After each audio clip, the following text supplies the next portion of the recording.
Symbolic History Through Sight and Sound, 38, Now, Alpha.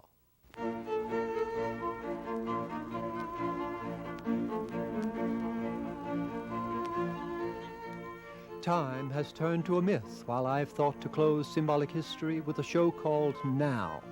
And still I ask, which now? The fleeting or eternal? Whose now? Mine or of the world? For 5 years that imminence has defied me, while 38 other realms have been subdued, slide-taped, then videoed, until all my panzer divisions press this threshold, where the flying God with the scythe, who mows the past, gathers that conscious harvest to sow a future.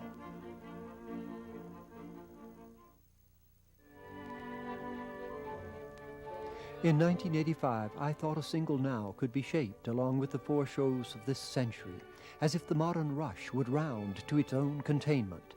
Twice I announced deadline dates. The dates were accomplished, but not the now. Once I presented such fragments as had been recorded. I resurrect the opening. Either we cannot make a show of now, or we have been doing it all along, since all history is of nows, and it is all past. Waiting for that now is like waiting with Vey or Beckett for God or Godot.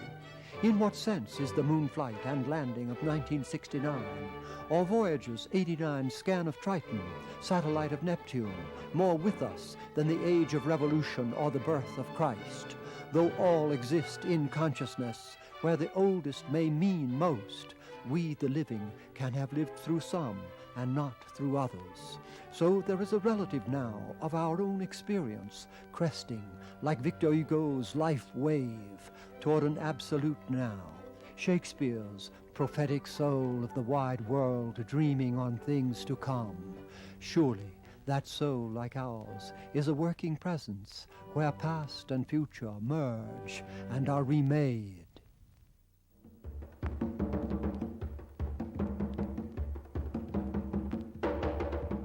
Since nothing that is furrowed perceptive space-time is so past or dead that it cannot be quickened to growth, thus the oldest, or if recent, most remote record of man's beginnings in the alienation of mask, like the African beat which has wildfired over the world, here from a New World base in Haiti,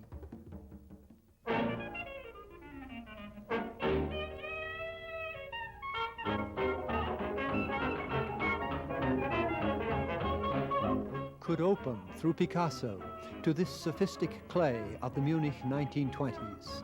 Is Chaplin intended, or the blazing absurdity of Hitler, haranguing first followers in the Hofbräu house, while Jelly Roll Morton's Dr. Jazz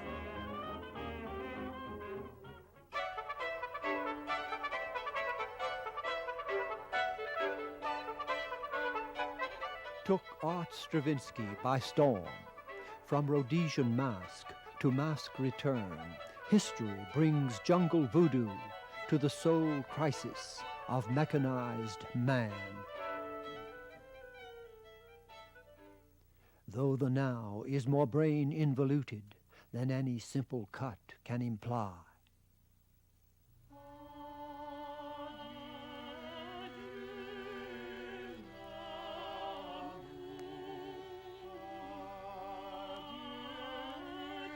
A crux of the threefold mystery of time, wheel of return, arrow of advance, pool of what abides. Live, and we'll wear out in a walled prison pacts and sects of great ones that ebb and flow by the moon. In that manifold, Paul was more real for Luther than the papal bull threatening from Rome. So the mirror inscription of Jan van Eyck's Anno Fini marriage, Johannes de Eyck fuit hic, Jan van Eyck was here, turns the moment to a testimony, not was, but is, present, as the Du Failly, which might almost have sounded in that room, though it had to die away and be reborn out of scholarship, and Cape's Pro Musica of Brussels, yet to a life as real as jazz.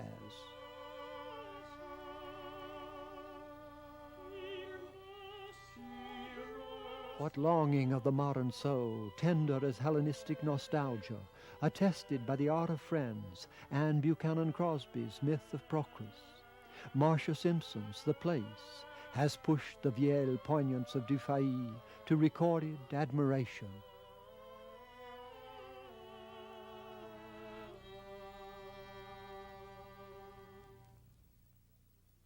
From culture to culture we have witnessed that build-up of yearning as of sensuous person. Egypt, from the dawn smile of an old kingdom head to a plaster mask from a new kingdom studio in Akhenaten's Amarna, so touchingly enfleshed, who can tell if its verisimilitude is modeled or cast from life? So with the Etruscan tomb couples, from 6th century Odyssean god favor to a weighty mortality after 500 years under the civil strife of republican Rome. But is there not a time when the reverse tide sets in, fomenting a mystery beyond the personal? Again Rome, from the Julio-Claudian burden of temptation and responsibility to a 4th century stripping off of that too human consciousness, surely dissolving here in some cult of immortality. So to Augustine's dire antinomy of the city of Caesar and the city of God, two mosaic heads, 4th century pagan from a Sicilian hunting villa, 5th century Christian, a prophet from Milan, shift with the whites of the eyes from dejected selfhood to the ecstatic frenzy of creed. In Vico's youth to age sequence of cultures, barbarian incursion seeds again on such late cycle search, divine and heroic times. That rape is brought before us, as in Kazantzakis' Odyssey, by our linking this Theran lady from the Aegean luxury before the Trojan War to a Greek warrior of the folk wanderings which brought in the Iron Age. But the patterns we have applied to societies, as if they too must have like death that we have, are the groundswell of our lives. From the proud, if troubled, command of Michelangelo's 1504 David to the transfigured humanity he carved in his last days from the abandoned Rondanini Pietà, is not only an outward motion from youth to age, but a miraculous beginning, a reach beyond death itself. And Rembrandt, 100 years later, in 2 self-portraits in the Mauritius, perfected his life pilgrimage from this almost Cartesian jubilance of youth, I think, therefore I am, to the dying acceptance of a defeat and malady which affirms mysteriously beyond itself. From our own perilous century, no artist has made of his life and work as tragic and transcendent a prophecy as the German sculptor Lehmbruck, genius child of a coal miner. Where is the affirmation of sensuous flesh more rapturously ideal than in this 1907 Mother and Child? From 1911 to 1913, as the artist labors to disassemble body and reconstitute it as spiritual reality, so August Hoff, the sexes assume a symbolic ambivalence. The tender pathos of this Gretchen kneeling woman, the burdened overreach of the striding ascendant man, rear toward the great war, the looming fatality of the Faustian West. How the same polarity, carried through the defeat and embitterments of the war, joins the stark negation of this fallen warrior detail to the always more disembodied hope, 1918, of a praying girl. Where else can such a sequence be brought to such a close as in the volatile cement of the 1918 Heads of Lovers, breathing, as we have elsewhere said, the orphism of Lehmbruck's suicide, a suicide of earth which is still unbelievably an earth transcendence. This is the freedom and bondage of history, that the past, which conditions and limits, structures the realities of a creative calling. We accept the likelihoods of the material. To enter and leave a room, we commonly use the door. But spirit, too, has such thresholds. The submission and defiance of soul is to feel them out, to train probability on the wonder of a quantum leap. Thus Blake and Constable, diverging from the 1800 ground, limn eternal opposites of Stonehenge, inward and outward, of imagination and physicality.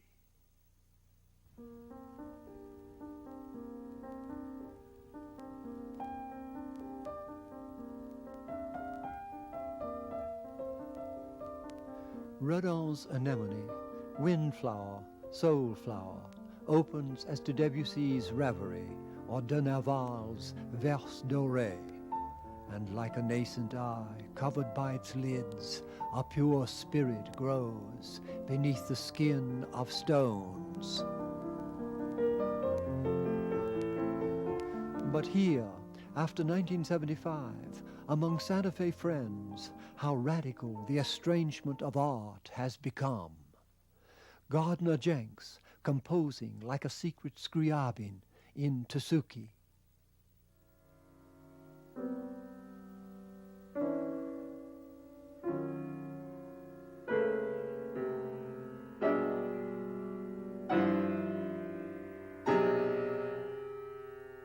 No chord but is dissonant now, yet a dissonance guided as by a new law of tones toward the meditational and home-seeking.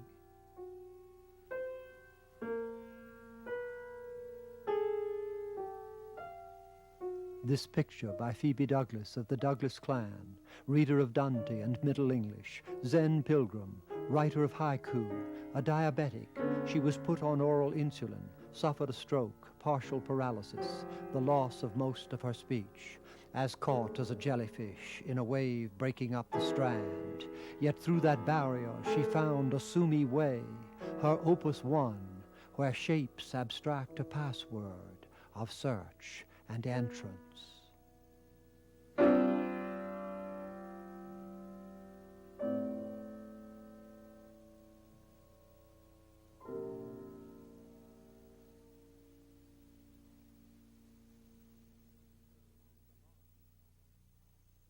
So in the larger paralysis, when Greco-Rome settled toward the symbolic ruins which lie in water off Mediterranean shores, Augustine did not attempt to revive the lost republic or Virgilian epic, much less the Periclean city with its drama of tragic heroes thrown to the ritual ground. Like today's world losses, that was all gone beyond probability, and even genius must feel out the odds.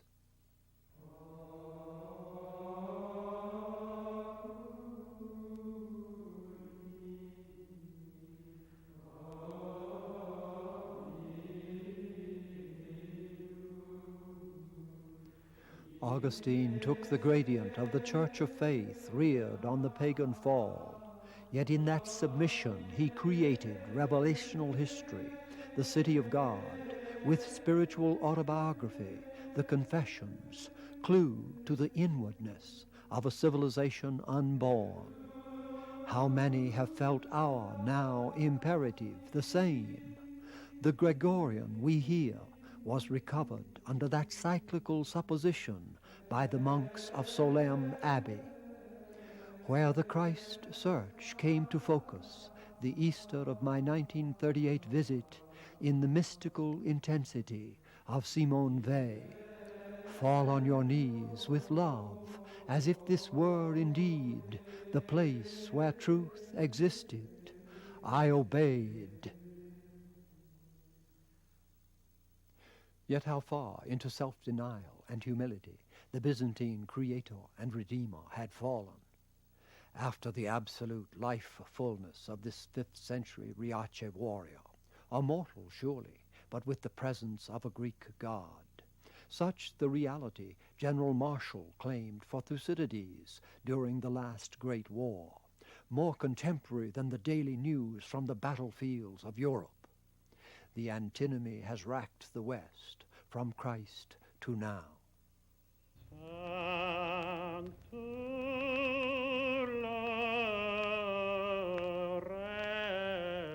Even after 13 centuries, in the tide of renewal leading to St. Francis and this Cimabue depiction of him, with the penitential laude, Dante's answer to Virgil's pagan question, "Why do you not climb the delectable mountain, which is the beginning and cause of every joy?" can hardly surprise us. Look, the beasts of sin. Thus the only road was down through hell and up through purgatory.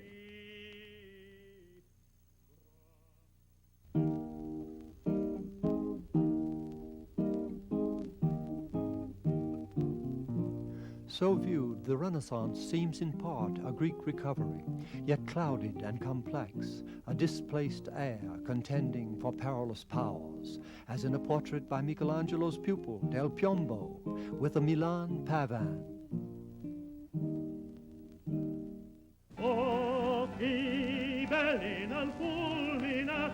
From then, almost to now, a tide of rising expectations has bred comic or disastrous effects. Bernini's Duke Orsini of Bracciano, Bosca's Beautiful Eyes, Don't Blast Me, spread wings of Baroque buoyancy under papal privilege.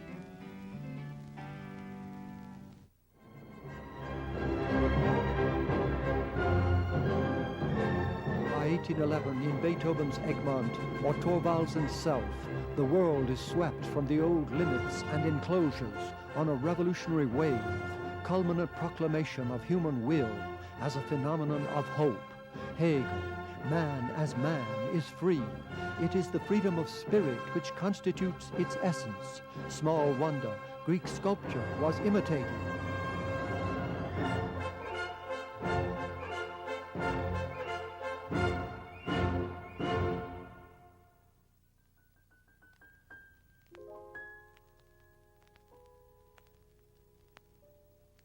By the middle of that century, in Courbet's Self, time of the Communist Manifesto, of Balzac, Hugo, Melville, Wagner, this list. How stormily conscious of the thorns of life and bleeding heart that self-asserting spirit has become.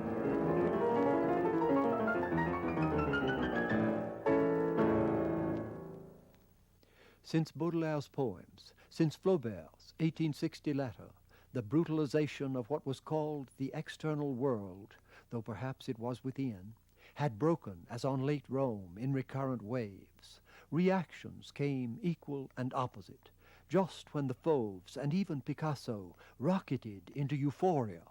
Rouault gashed down.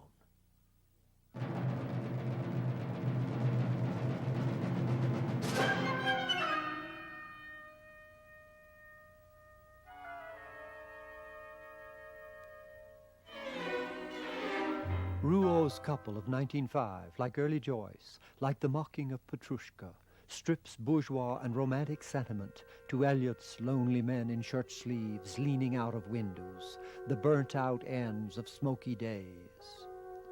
Or ape-neck Sweeney, jackknifing out of bed, a debunking carried through Depression America to Santa Fe Levin's pregnant hippie, society back to its vomit, another inveterate habit of now.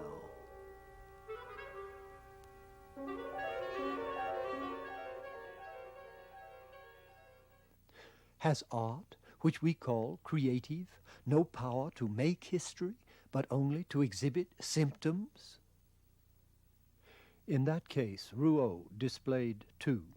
As in Hellenistic sculpture, a waste of life surfacing in the grotesque and ugly presaged mystery cults, so Rouault's more than too loose nightmaring of prostitution and greed foments faith, the hope only, says Eliot, of empty men.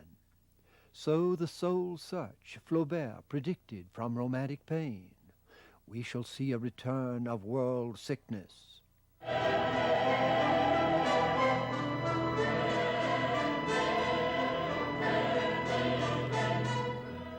Beliefs in the last day, expectations of a Messiah, has been variously wish enacted in Rouault's Christs, mediated by the color forms of stained glass, in the neo-skeptic détente of Eliot's Christianity. Teach us to care and not to care. Teach us to sit still. Most powerfully in the ritual sequences of Stravinsky's Symphony of the Psalms, fusing the modern with Russian Byzantine and Gothic Perotin.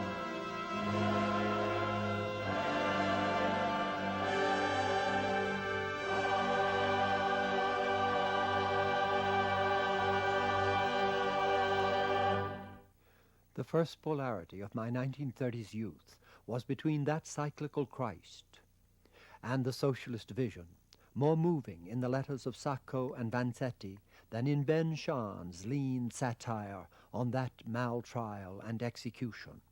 So Vanzetti's death prophecy of a time when their passion, the taking of our lives, lives of a good shoemaker and a poor fish peddler, will be seen as a triumph over this burnt-out age where man was wolf to the man. In Stalinist Russia, the state realism of that cry had hardened to such partisan rigor of utopian claim as Sholokov's Bolshevists continually voice. The government must be thrown aside like an old rag. The lords must be stripped of their fleece. They've murdered the people too long. When every government is a workers' government, they won't fight anymore. One beautiful life all over the world. I'd poured out my blood drop by drop to see that day. Between so demotic a religion of the material and the drooping aesthetic of briared hands and world wound, another Christ mocked by Rouault, one hesitated, as before a crazed antinomy, less inclined to say, I embrace the Poles, than a plague on both your houses. Though my Augustinian poems of the early 40s saw the communist rallying as only a postponement of soul's confrontation, some late cycle resolve to goad the world to order. That is the last spun thread, and when it severs, then comes the timeless trial, the pure affliction, until we die in wisdom. For symbolic history, however, it was necessary somehow to participate in every crucial earth search and experience, even of National Socialism, which added another pole to the Christ materialist antinomy, another sort of face to the Western sequence we have been pursuing. Strange that Beckmann, always in flight from the Nazis, should exhibit in this self-portrait, begun in Amsterdam and finished in New York, 1944, under an ironic and questioning mask, the very hardening of German enterprise and Faustian will, from which he had fled into exile. Whatever Beckmann represented, Hitler's demonic attack impossibly united the Anglo and free enterprise West with the communist East in a crusade of peace-loving peoples, though after victory had reinstated Cold War, another country would appear between police-state Russia and the America of this Richard Gregg, painted 1961 by his friend and mine, Jim Gilbert. Gregg, consultant of Gandhi, Second War pacifist, welcomed as Micah Glenn into my half-gods, there a martyr to the hope of self-rule against the mass, for that openness, too, was vulnerable. Already one could have prophesied that global leadership was likely to incline, west or east, to the best blend of productive freedom and planned world discipline. One asked, which is more feasible, for capitalist energy to bind itself to the greater earth good, as Roosevelt surely intended, or for a socialist order of the whole to incorporate the lively freedoms of incentive and criticism? Before Vietnam, it may have seemed that the odds were with the West.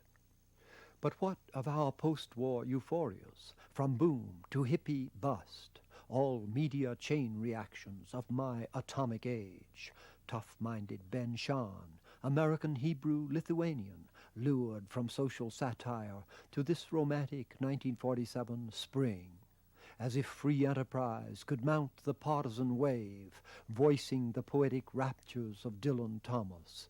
Oh, as I was young and easy, in the mercy of his means, time held me green and dying, though I sang in my chains like the sea.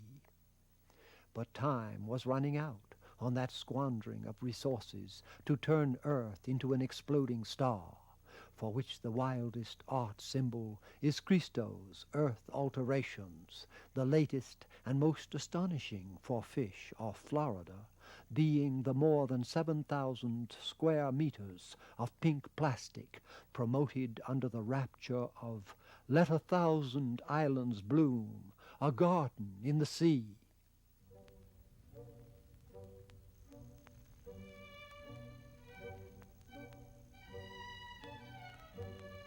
Here, the first fruits of what I had called now the bondage and freedom of history trailed off, groping through time for a deeper underlay.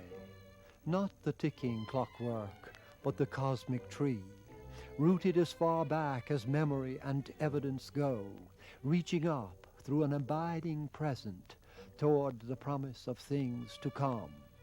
And because the first locus of that awareness is personal, I had variously introduced the art and music of friends.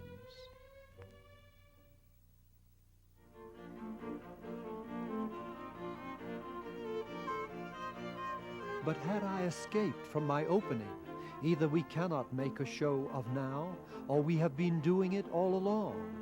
Was it clock time I had set up in the sanctum itself? As Virgil told Dante, "I will lead you through an eternal place." Or Christ, his followers, "There be some standing here who shall not taste of death till they see the Son of Man coming in his kingdom." Was I no nearer than in my other shows to the ultimate now, which is eternal? Against that protean giant, Quixote had to sally out again.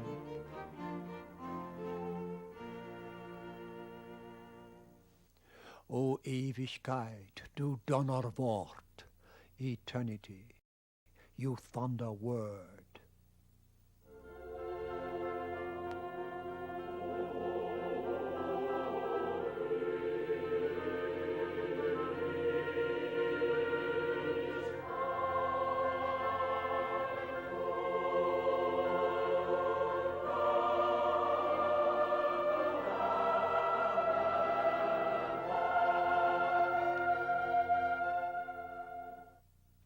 Every now exists in consciousness, but consciousness is amorphous, an emergence of self in all.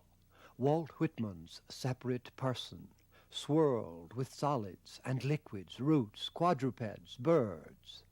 When the spirit moved on the waters, its first commands were three: divide, divide, divide, light from darkness, a distinguishing firmament, and beneath, land from seas. How can our now but cleave into shows of self and world, a fused complementarity, the great I am and the small? Begin with the small.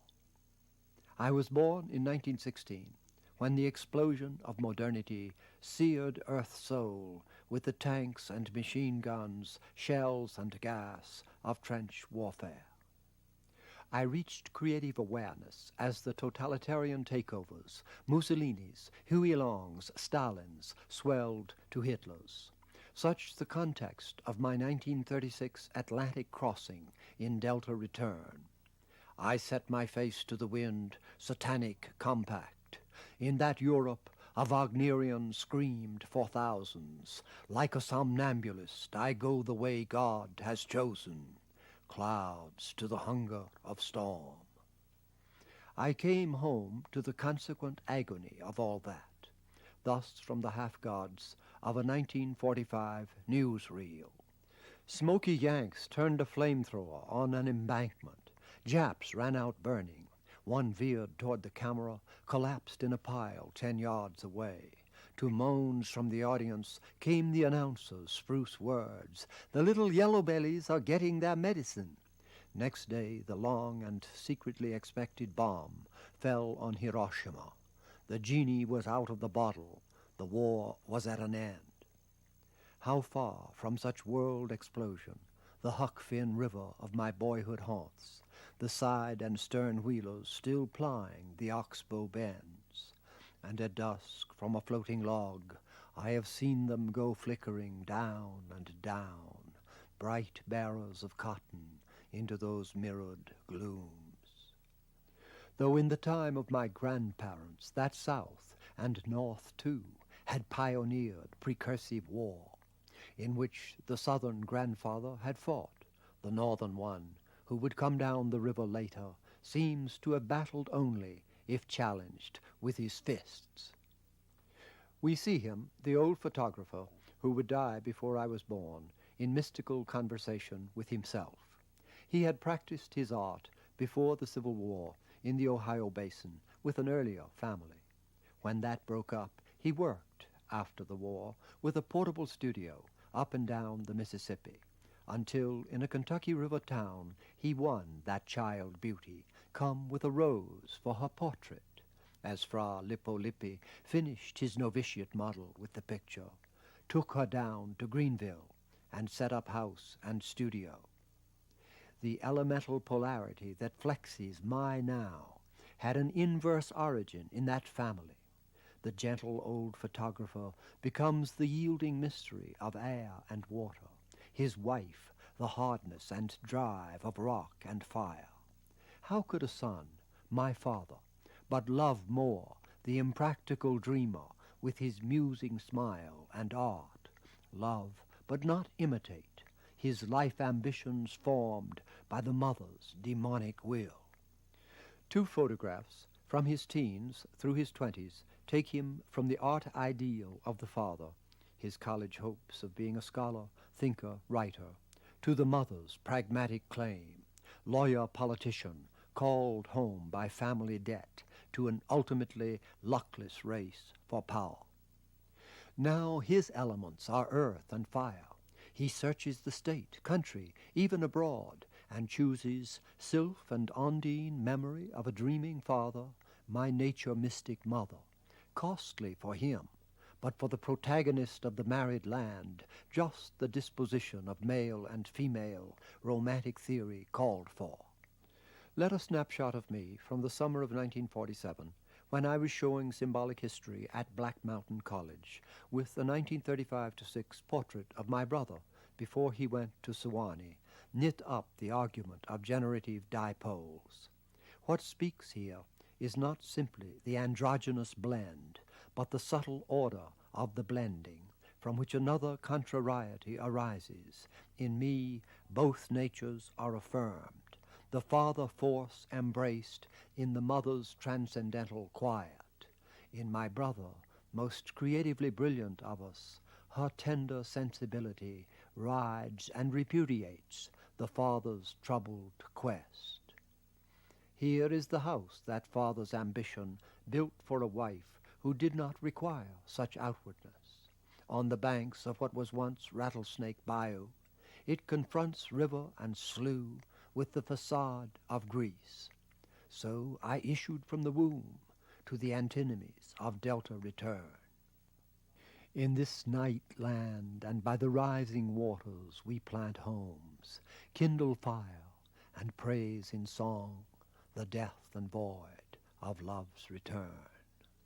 What pressed from over the levee was such a bore of water as the old photographer snapped in this 1912 break at Panther Forest, a punitive backlash which by 1927, with deforestation of tributary valleys, slopes, ranges, gave Faulkner's Old Man its climactic setting.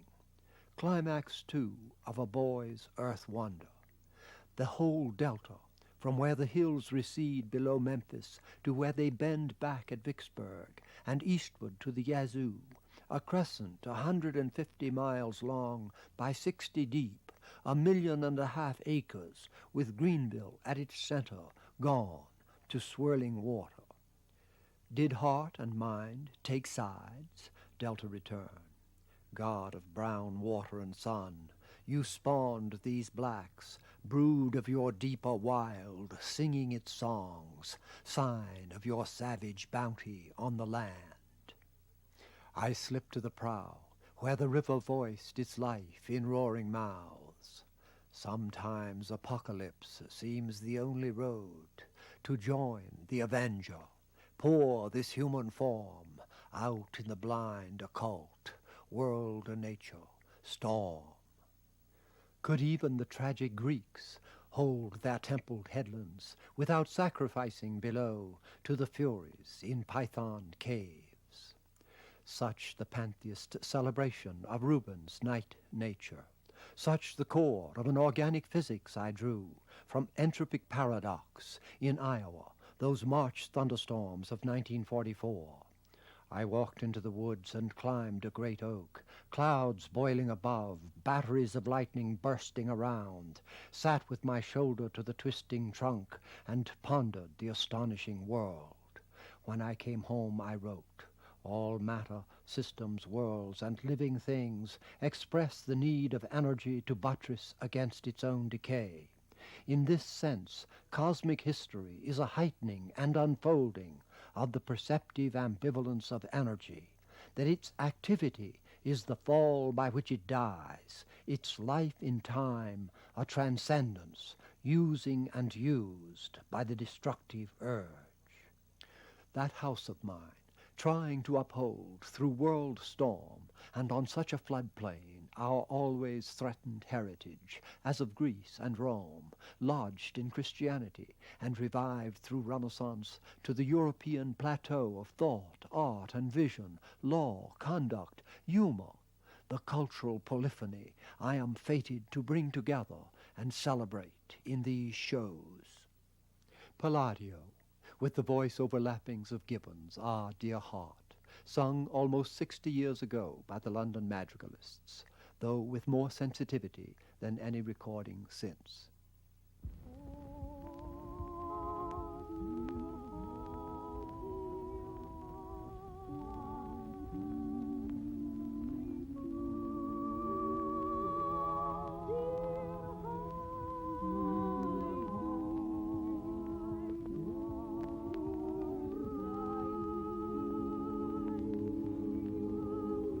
Then the wonder of Inigo Jones' English adaptation, The Queen's House in Greenwich, 1616 to 35.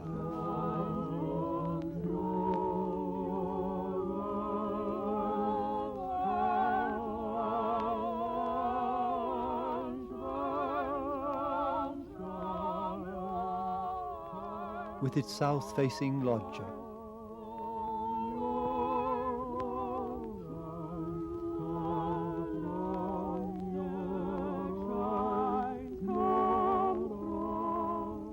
a harmony reaching down the centuries, in Stourhead Park, this sylvan pantheon over the lake.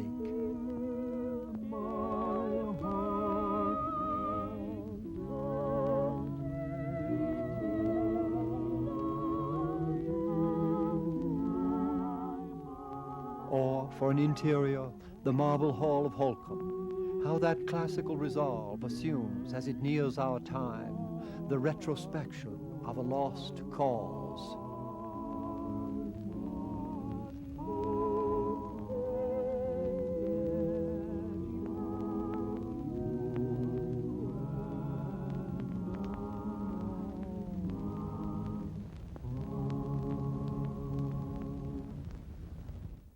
My symbolic history house, flutings of freedom, cloud pillars of our science, heaved like a frog over media bogs, these united snakes of slogan capitalism, as if to turn Spengler's Untergang, Jeffo's dance of the dream-led masses down the dark mountain, into a cosmic celebration. A house so arched and shadowed by its oaks, it was easier to drop assignments, steal out, and swing the night branches. Once, as my friend Haydock depicts from Delta Return, by throwing acorns at passing cars to fetch the cops. The search beam took me. "Hey, boy, come down." My answer was a leap.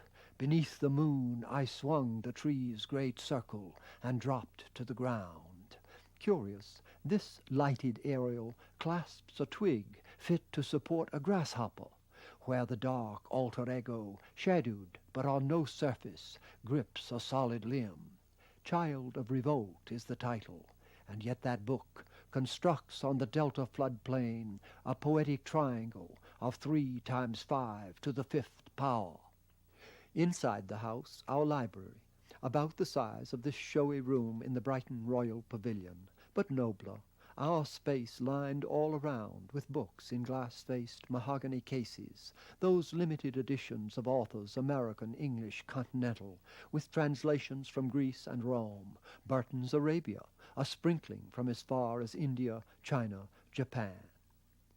Though even the Prince Regent might have offered a sounder base for culture than the plantation backdrop of the Delta scene, 1936, such a planter group as I would drive my father to in the Depression, between the flood and dust, sit in an oven car by a clapboard store, while he talked, encouraged, farmed the claims, himself the most in debt, and the life dream torn by politicians and a failing farm, private loss and Hitler, our world betrayal. At night I have seen him, when he could not sleep, sit up in bed to light his pipe, the weak flame rising and falling like the pulse of his hope, while across the Mississippi the great brown clouds of dust came rolling in, driven with migrant workers from the plains. Our folk plural of children had always been the black one, chulun. These refugees gave it a drawling whine. "Miss Bale, you gwine to bring the churn?" Thus, to the problem of African blacks, torn from jungle cultures, this bronze king of Ife, through slavery and emancipated poverty to sharecropper bondage, 80% of the population of the Delta living half-literate and in a flux of Maoris the master culture feared, though they were lovable and with a rhythm of soul music art attested from their origins. To that problem was added now the Depression influx of rednecks and po whites, hating those blacks and competing with them in a stalled economy. Such the alluvium on which one had thought to build, like a columned house, Western culture, sonnets, democracy, and madrigals. There, the wartime Halloween of 1916, I came into residence, while the circus carts passed our house, rumbling from the train to the south field, and my sister, almost 2, being apprised of her baby brother, squealed, "See the elephants!" as in the circus of Delta Return, the swaying elephants and caged lions and curtained vans with the still sleeping stars.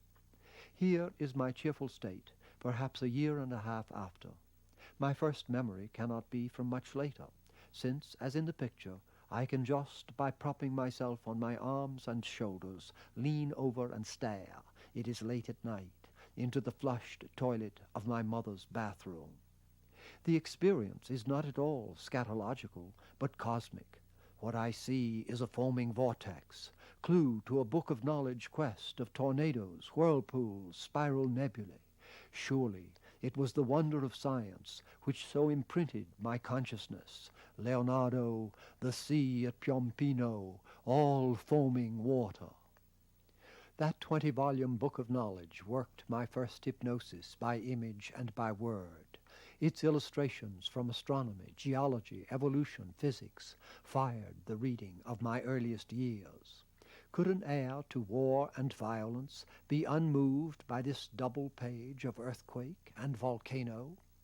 Or one already swayed to the romantic capture of time past in time present, not take up the earth dream, inspired by Leonardo, of these 6 panels where ichthyosaur and his Mesozoic ambience are fossilized for modern recovery?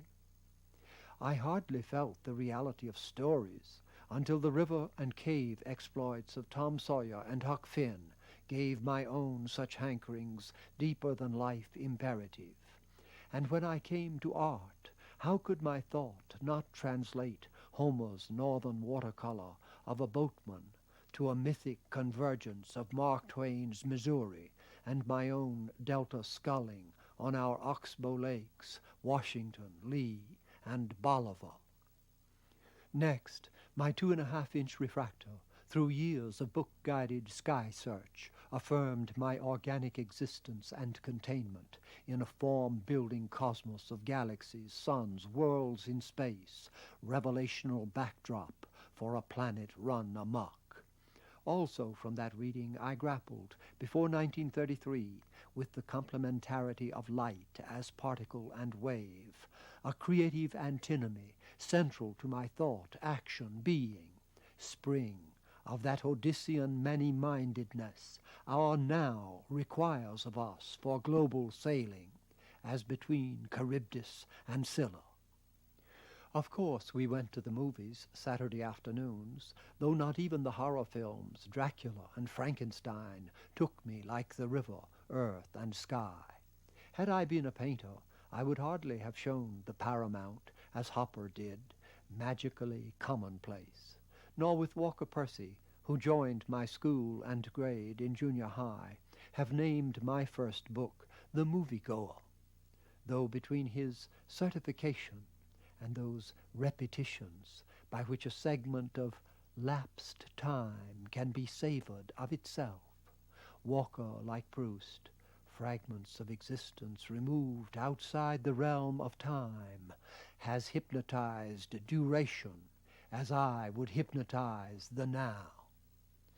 Before going to the University of Virginia in the fall of 1933, I spent much of the summer at the Chicago Century of Progress World's Fair.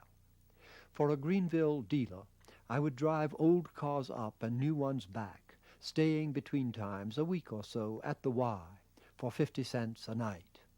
What had polarized my thought for years, the promise of science and breakdown of depression, peaked in the exposition and unemployment of that dynamic city. Homeless bums, beggars, apple polishers, what a come-down after futuristic dreams. Science seemed to suggest a rational solution. My last year in high school, I had won first prize in the state with my own oration on what Roosevelt had called the forgotten man, that blight on America, from northern cities to the tenant farms of AG's Let Us Now Praise Famous Men, with Walker Evans haunting photographs. My speech was the manifesto of a socialism I thought I had invented, all men to work and share.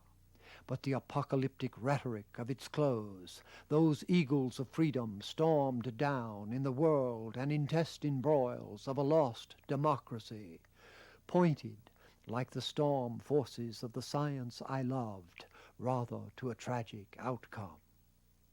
It was at Virginia that the question of civilization, up or down, anabolic or catabolic, would be pressed. At Jefferson's University, noblest monument of neoclassic in the world, reared against democratic erosion, Hamilton's bank, heightening inequalities until we would come to eat one another as they do in Europe. Education was Jefferson's answer, his plan for free schools of selective excellence to go down before Jackson's egalitarian same for all. And still the democratic poles remain unbridged, unstated, basic instruction for all, not to preclude the public training of a creative elite. At Virginia, I encountered Stringfellow Barr, on the left here, with Scott Buchanan. Upset by the cyclical determinism of his history lectures, I went up and tried to argue with him, advancing against Spengler the science and architecture of the century of progress with the new and thrilling art of the color organ, merely the plus side of my Chicago conflict. In 3 minutes, he turned the exposition to the commercial pastime of a late civilization, its shoddy structures like Alexandrian pleasure pavilions. As for the color organ, he said, it's a fad, But Bach is real. Beethoven is real. He concluded, you can't argue about history unless you know the artifacts.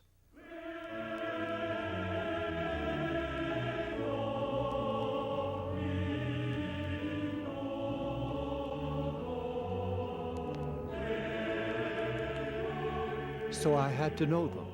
By making the Dean's List, I was freed from classes. I took up art in the library, music in the music room. This old kingdom Kafir I fixed to my wall, a serenity to be marveled at, as hawthorns of the great stone face. The older composer Bach had mentioned was Bach. From the B minor Mass, take the credo, with the mighty ground bass tread.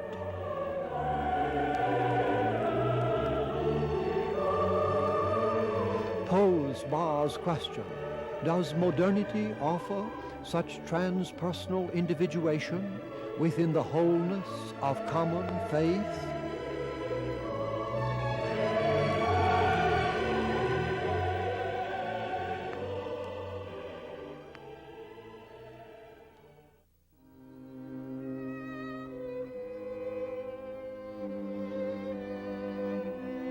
Go to the counterpole, Akhenaten of the new empire, here from the colossal sandstone in Cairo. And since the later composer cited was Beethoven, why not sound a personal phrase, the mystical beklemmt?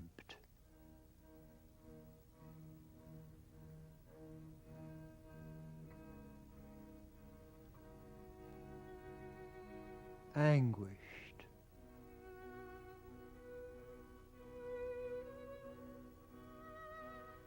From the soaring cavatina of the Opus 130 Quartet. Though closer to us, Akhenaten's sensuous soul hunger did not reach my wall. Perhaps I felt I could supply that yearning myself. Hardly the Homeric distance of Kafir's old kingdom. Already I was caught in the stretch of what I had thought to argue. But could our music over 85 years, exhibit what Egyptian art had spread over 1200, the shift from epic celebration to introspective spiritual quest. Clearly, in symbolic history, I had a life work before me.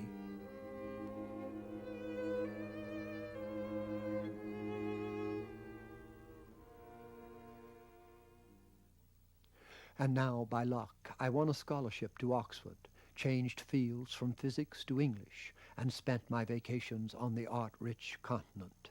The old polarity our house had reared over the floodplain assumed the form I would articulate in a Delta poem.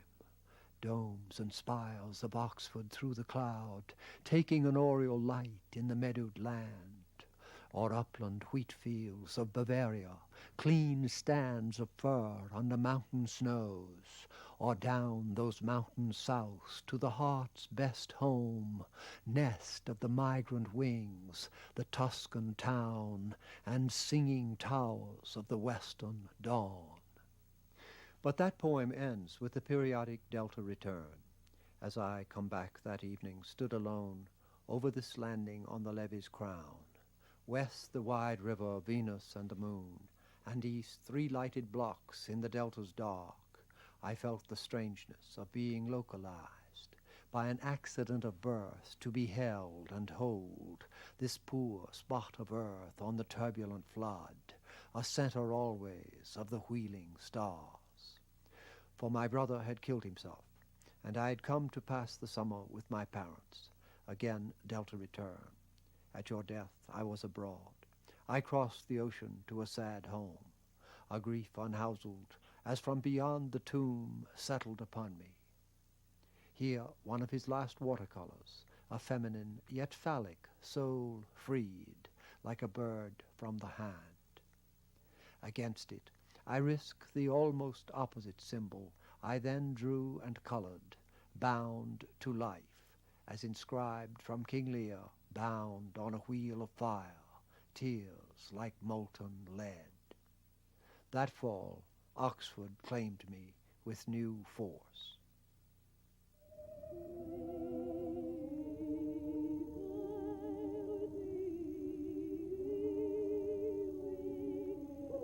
Gothic, though I had not yet discovered the music, became the flame center, that lightning of stone, which in the well house of Malbron Cloister joins the mystery of water, Dante.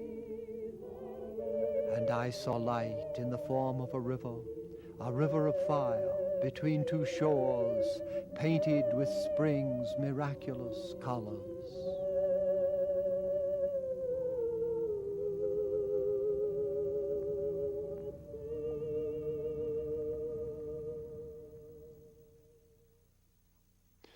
As if to preserve the complementarity of outward alarm and soul search, the Europe of our travels was racked those years by successive crises, building to the outbreak of the Second War. Weird after 15th century Bruges to thread Germany from the night of crystal in Cologne, the streets by scorched synagogues sprinkled with glass, south, through cities aglare with Hitler's rants and rallies, this party night in Nuremberg, to the Tuscan complement of Memling's Bruges, Medici Florence. A staggering contrast, to which, returning through Paris, music would be added, that 8-hour day in the airless listening booth of a record store, when the anthology of sound, Lumen and the rest, would open at last their polyphonic treasures of the Middle Ages and Renaissance. Let what that day began weave into this now the riches of before and after 1500, Europe everywhere rising to its hopeful peak of Christian humanity and charm, Mouton's Nesciens Mater, with the art of the birth in the stable, sung by angels, hailed by shepherds, as we had read it around the Christmas tree from my earliest years.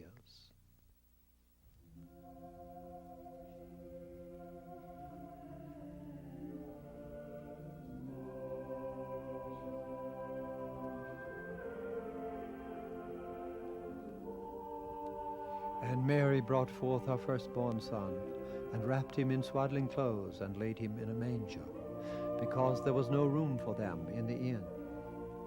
And there were in the same country shepherds abiding in the field, keeping watch over their flock by night. And lo, the angel of the Lord came upon them, and the glory of the Lord shone round about them, and they were sore afraid. And the angel said unto them, Fear not, for behold, I bring you good tidings of great joy, which shall be to all people. For unto you is born this day in the city of David a Savior, which is Christ the Lord. And this shall be a sign unto you. Ye shall find the babe wrapped in swaddling clothes, lying in a manger. And suddenly there was with the angel a multitude of the heavenly host, praising God and saying, Glory to God in the highest, and on earth peace, goodwill toward men. And it came to pass, as the angels were gone away from them into heaven, the shepherds said one to another, Let us now go even to Bethlehem, and see this thing which is come to pass, which the Lord hath made known unto us. And they came with haste, and found Mary, and Joseph, and the babe lying in a manger. And when they had seen it, they made known abroad the saying which was told them concerning this child. And all they that heard it wondered at those things which were told them by the shepherds. But Mary kept all these things, and pondered them in her heart.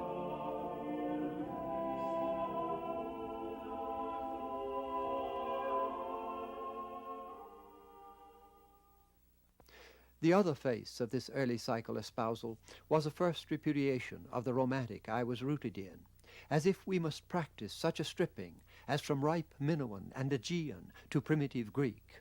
In a poem written at an Oxford concert, 1939, I muse, like some future Dark Age scop, so the author of the Anglo-Saxon ruin, well wrought this wall stone, broken by weird, the work of giants is crumbling. I wrote, When these walls, ivy-covered, stand in ruins, grey to the night of faintly altered stars, and men beholding strike the savage harp, and sing the work of heroes, giants of old, they will not know that in this crusted hall, where music wails the spectre of a rose, a man of peace, leagued with an age of wars, welcomed destruction, famine, and the plague, to find again strength without compromise.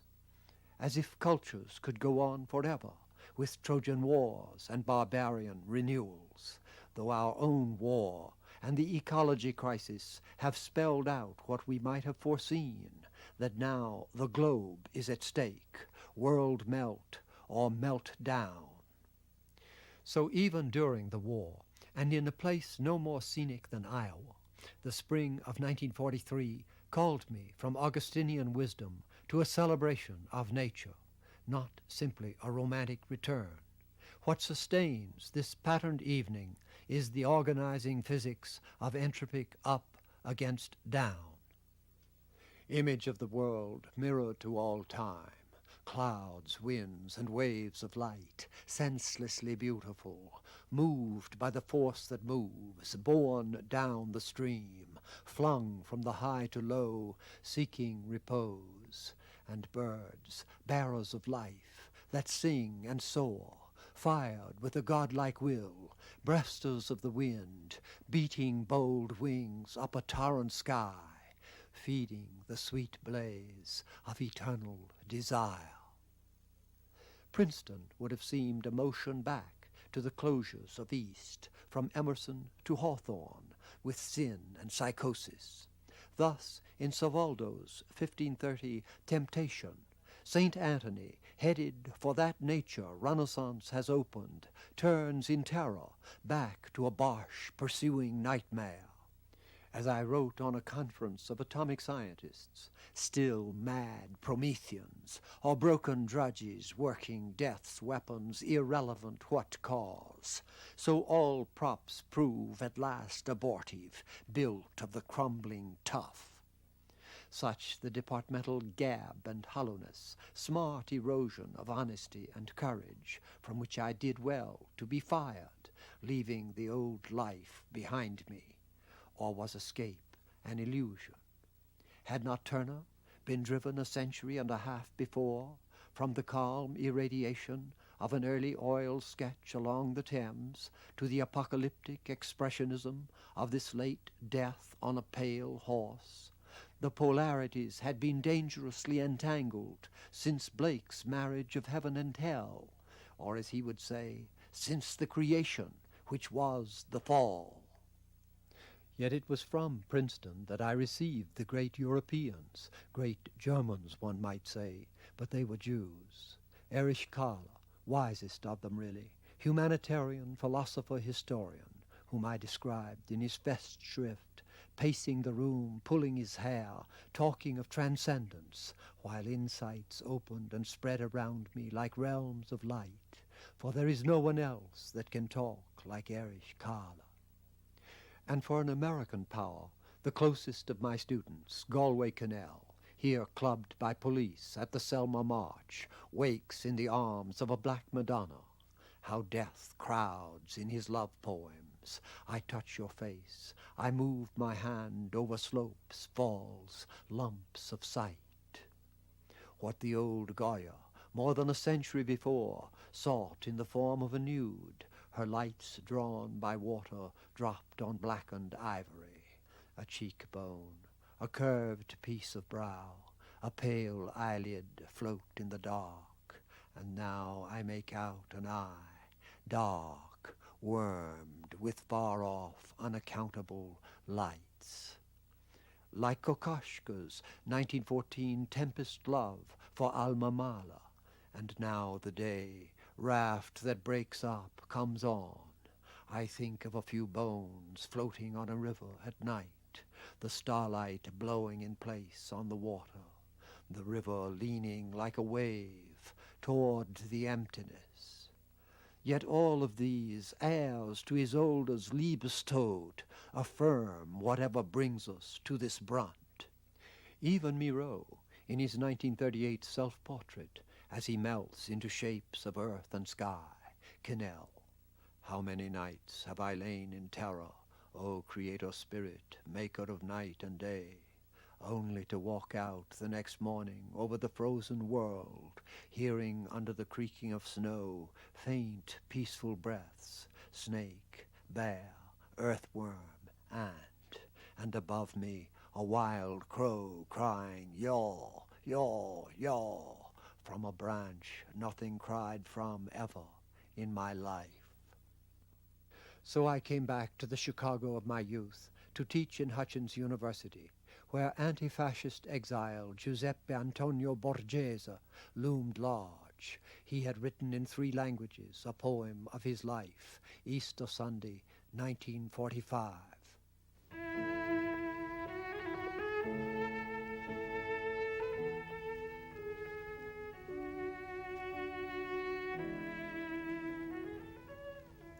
The Italian boyhood took the classical style of Manzoni, to be imaged wherever that dream has fructified, from Claude to Dutch Hobbema's Poplar Avenue. In music, let it be Casals, Boccherini. O Sicilia, o Toscana, ove sostai fanciullo, o dolce pian di Lombardia, as translated, O Sicily, O Tuscany, where I paused in boyhood, O sweet Lombardy plain, measured by mulberry trees, fanned by the feathers of poplars, where no more I tread your ways, lifting my eyes to townships brown along your hills, or coming home to trusty evenings, seeking the marble pinnacles of Milan, softened by the breathing of the meadows, where the cloud lingered, now no more, non più.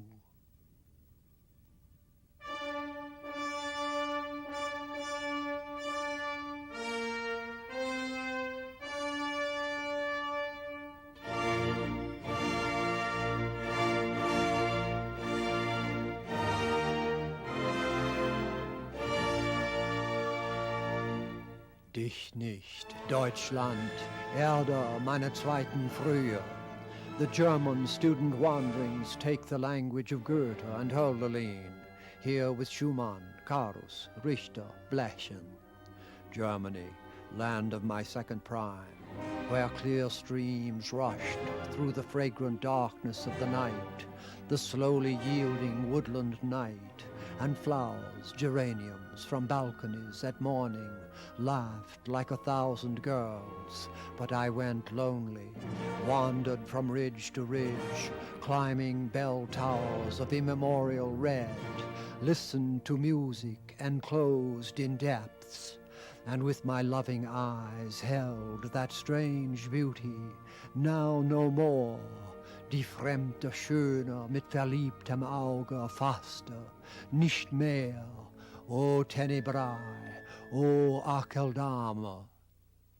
In the last section of his poem, Borghese, in wartime America, forges an English out of Shakespeare and the modern. Thus Rembrandt's A Slaughtered Ox, as symbolic as realistic, has variously informed our century. Here, in 1926, before the rise of Hitler, Soutine's existential reminder already distills Holocaust.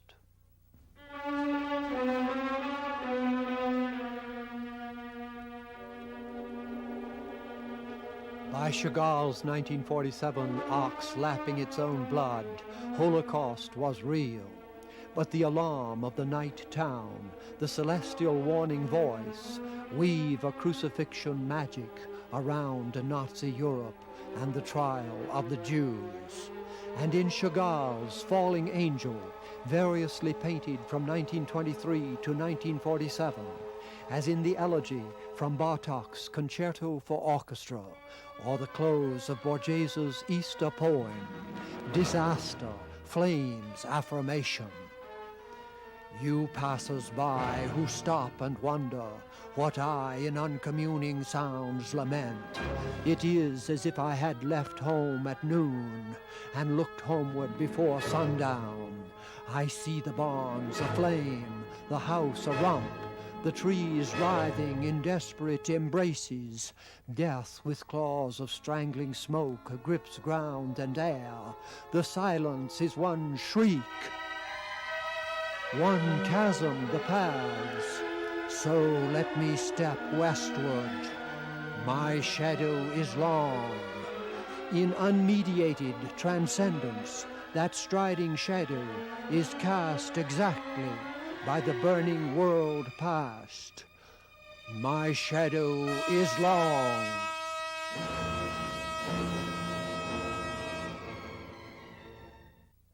Has Borghese, secretary of Hutchins' committee to frame a world constitution, editor of its magazine Common Cause, veered here from planned reconstruction to an avant-garde firework affirming the negative itself, that blaze of world destruction? Any such antinomy, form against flux, man's stable earth against apocalypse, fuses in the actual. When Borghese read that poem, so deeply rooted in its languages, yet so voiced that all languages sounded like Italian, I sensed some modern liberation of dissonance and flame. Yet the Roman will of that thrust-out lip, the conscious command of tradition and form, decried the hermetic shell game of modernity. It was Farinata who had raised himself up. Vedi là, Farinata, che sei dritto.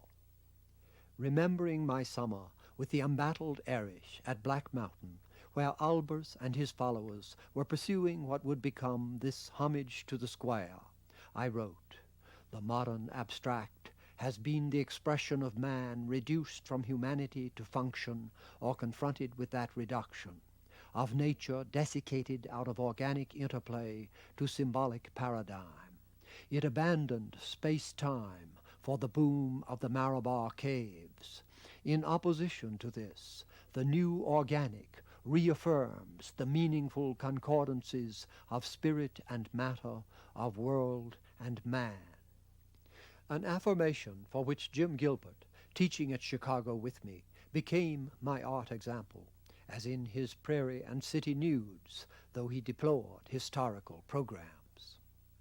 As for the abstract, I had long felt the beauty of Gödel's proof, to float mathematics again on paradox, the suspension of its axiomatic claims, and not simply the beauty of that result, but of the very proof, of abstraction trained to reflect on and delimit itself. Yet what were the abstractions of Albers proving? Meanwhile, de Kooning, rendering Angel and Marsh, spread an action-painting wing of the New York school Flight, an energy released by the dissolution of forms. Had not Plato ironically toyed with the euphoria of flux? Socrates. Their first principle is that there is nothing but motion. Everything is becoming and in relation, and being must be altogether abolished. Thus, in the language of nature, all things are coming into being and passing into new forms, nor can any name fix or detain them. O Theaetetus, are not these speculations sweet as honey, and do you not like the taste of them in the mouth?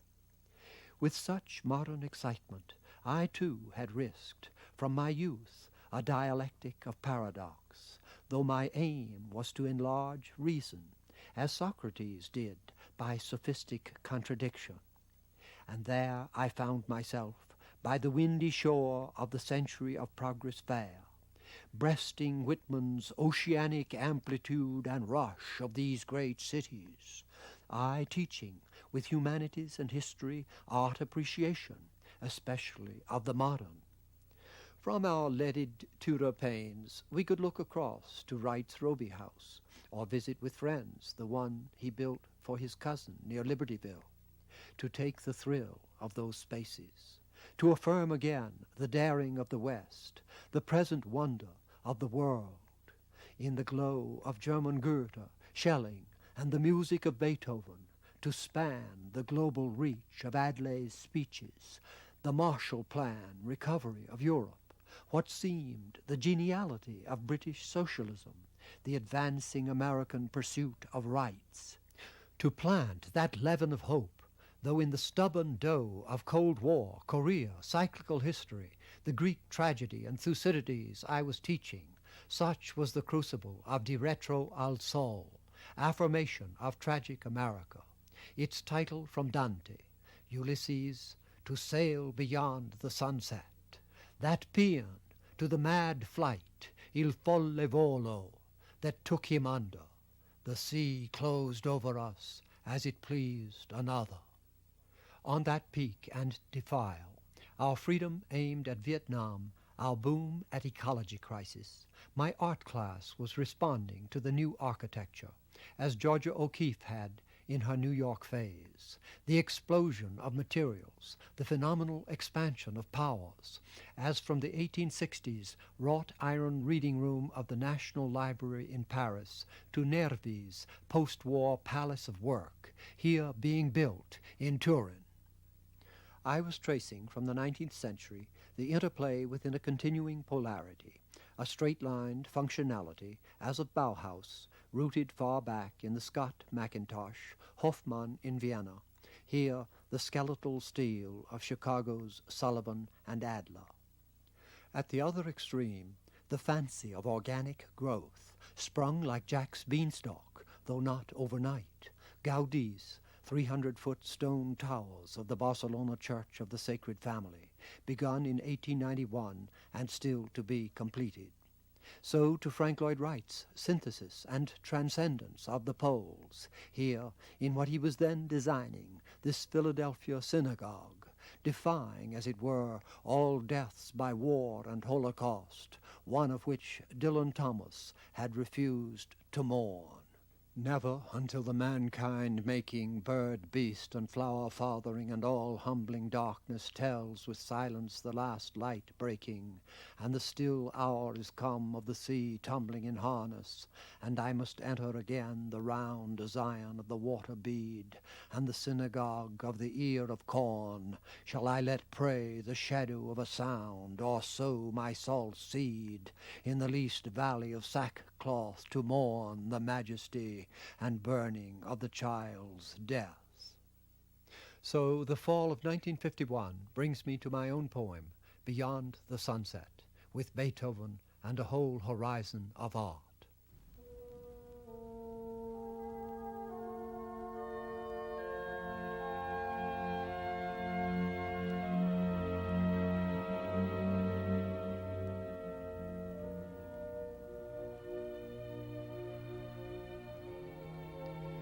Driven home along the outer drive from a wine tasting in the Electric Club by the fearless skill of Elizabeth Munn Borghese, I sat at my desk, just able with so much tasting to hold the pen.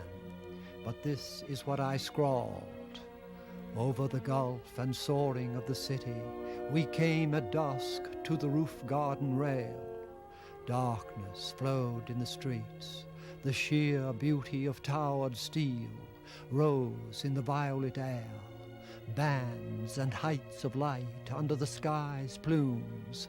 Cars to the suburbs burn the long road lanes. Delaunay's 1910 Eiffel Tower had expressed the ecstasy which would lead Frank Lloyd Wright, after 2 wars, to conceive his still unbuilt mile-high sky city, charged with Icarian overweenings, tandem cab, ratchet-guided, atomic-powered elevators. Here on the terrace, drinking wine and eating, people of every nation, hearts unquelled by the encroaching shadows, mingle, speaking tongues of kindred lands. Their voices tell of customs and of needs, of the fools who rule. They are loose in talk and laughter, slurs and dreams. how my Dionysiac poem, beyond conscious programs of world rescue, kindles a pyre of fatal celebration, while from the luminous rapture of Delaunay's 1912 City of Paris, Gilbert caught a vision of such Cézanne nudes over prairie, bridged river, cliffs like roofs of Chicago. And the clouds relinquish the sun's brown setting. Twilight deepens as the city glows.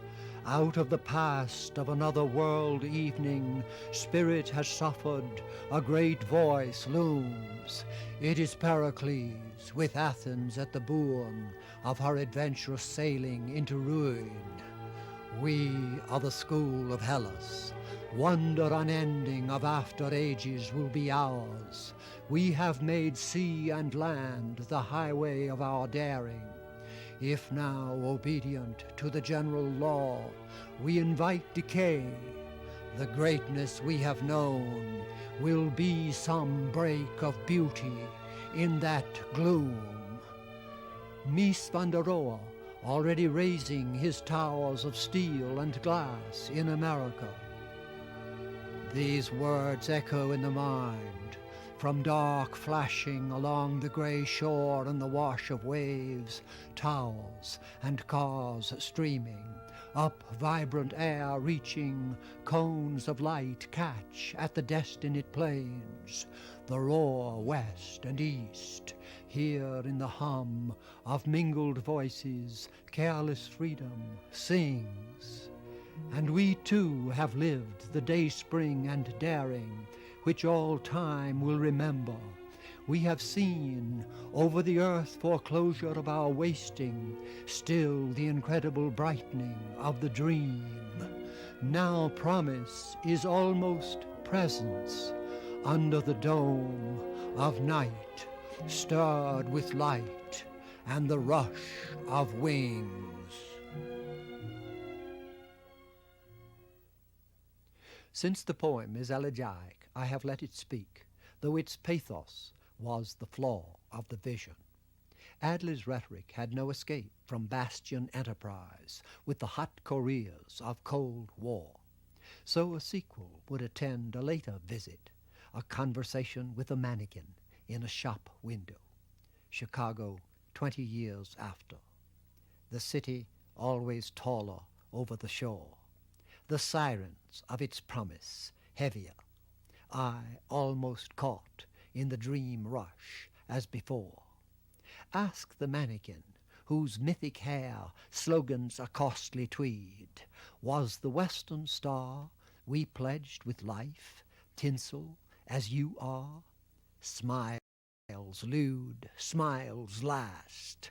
What Promethean lure set your soul to sell in a mortgaged store that three-piece suit of freedom, profit, war?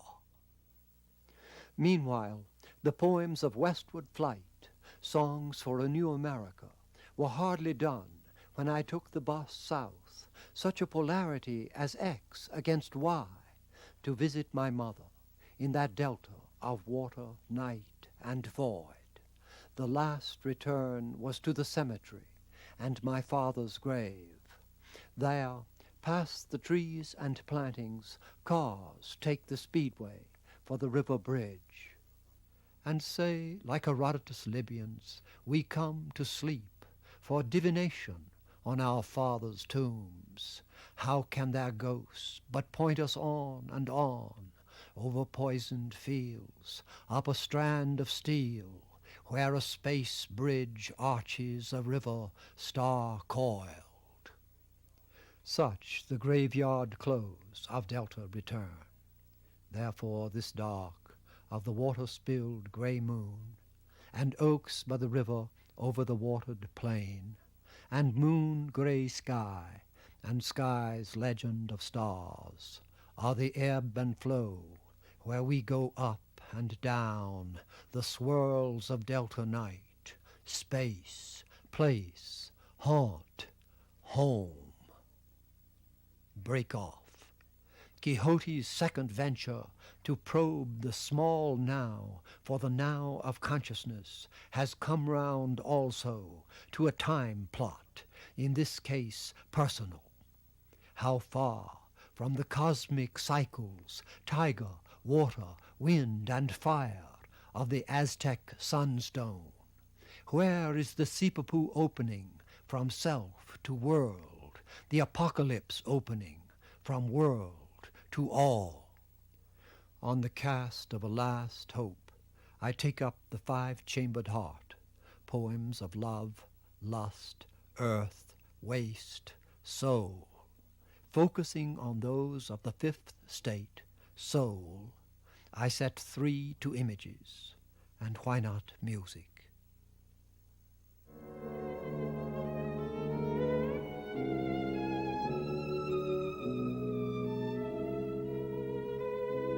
There is the shift from self to earth, and greater from earth to cosmos.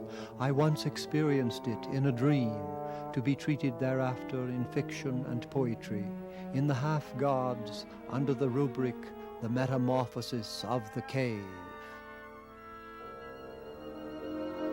Through labyrinth enclosures of the planet we have raped and soiled, we wander as though lost in an overarching cavern, an underworld. But since that vault is the fact of the sky-smogged, trashed, and poisoned globe, the poetic distillation from the five-chambered heart takes the title of World Cave. The first response is of repudiation. I light the torch and lift it to inscribe in smoke my curse, my warning on the wall. Then, as if the very blaze of wrong had kindled stalactite sparks above, perception, groping the starred dark, shifts and widens as through speculations of earth. Is it rock crystal shining? To the illusionistic jewelings of early Christian art, this star dome at Ravenna, the poem questioning, gold mosaics? While the ceiling spreads and recedes past the speed of light, the closure of the Platonic cave become this star-cloud universe of worlds in space with constellations of a symbolic destiny. Shapes I have known, 3, a moving sequence in the summer sky.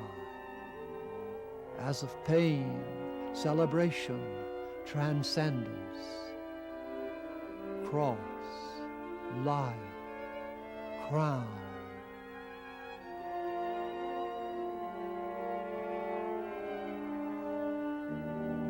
So with a swifter sequence, the poem sounds again. World cave, I light the torch and lift it to inscribe in smoke my curse, my warning on the wall. Is it rock crystal shining, gold mosaics, shapes I have known, cross, lyre, crown?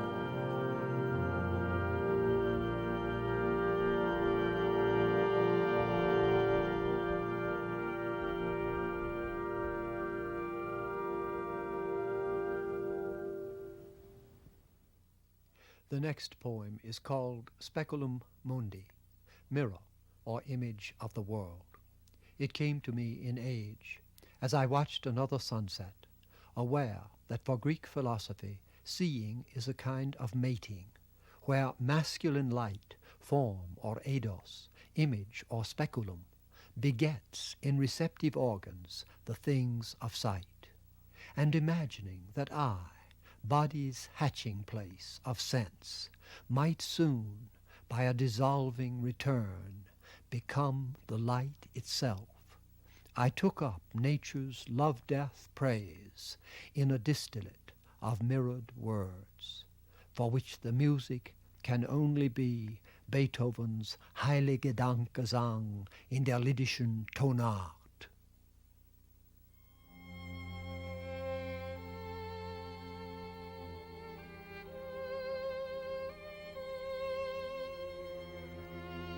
Light through cloud now poured from the spent sun.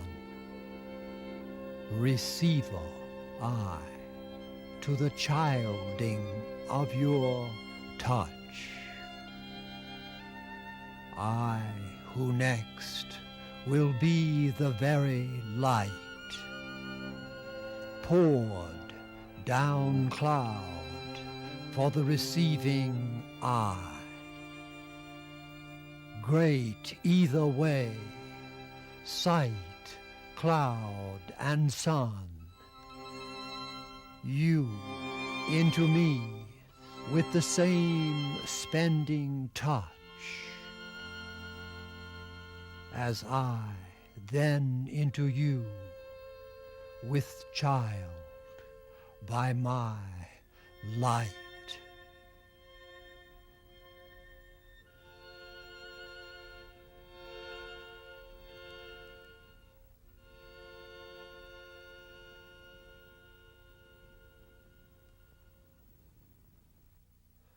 When the mirrored self fades into light, beyond the light, who calls?